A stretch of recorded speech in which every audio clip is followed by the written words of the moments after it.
આયુર્વેદમાં સર્જરીની કોઈ એડવાઇસ આપે એવું થઈ શકે? આયુર્વેદમાં બધું સર્જરી વગર મટી જાય? હોતું હશે કોઈ દિવસ.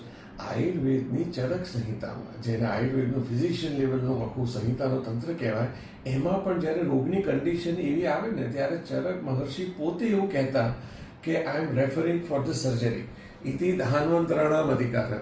મિત્રો, શરીરના પગમાં કાંટો વાગ્યો હોય ને તો પછી એને કંઈ દવા લઈને કાઢવાનો ના હોય, એને ચીપિયાથી પકડીને કાઢી નાખવાનું હોય.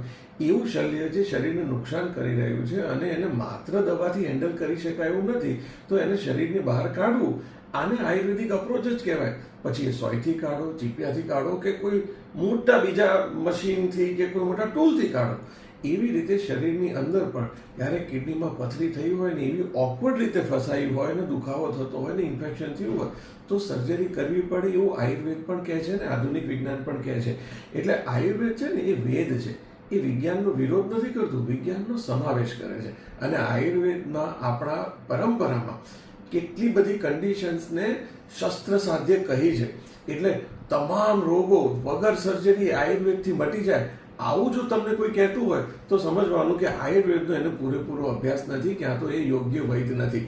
એટલે આયુર્વેદ કન્સલ્ટિંગમાં દરેક રોગીની અને રોગની કન્ડિશન પ્રમાણે ક્યાં મેડિસિનથી ઠીક થશે કે સર્જરીથી ઠીક થશે એ કેટેગરાઇઝ કરીને એને યોગ્ય એડવાઇસ આપવામાં આવે છે. શું તમે પણ આવી કોઈ એડવાઇસના કન્ફ્યુઝનમાં ફસાઈ ગયા છો અને કન્ફ્યુઝનને ક્લિયર કરવું હોય, ચોક્કસ અમારો કોન્ટેક્ટ કરી શકો છો.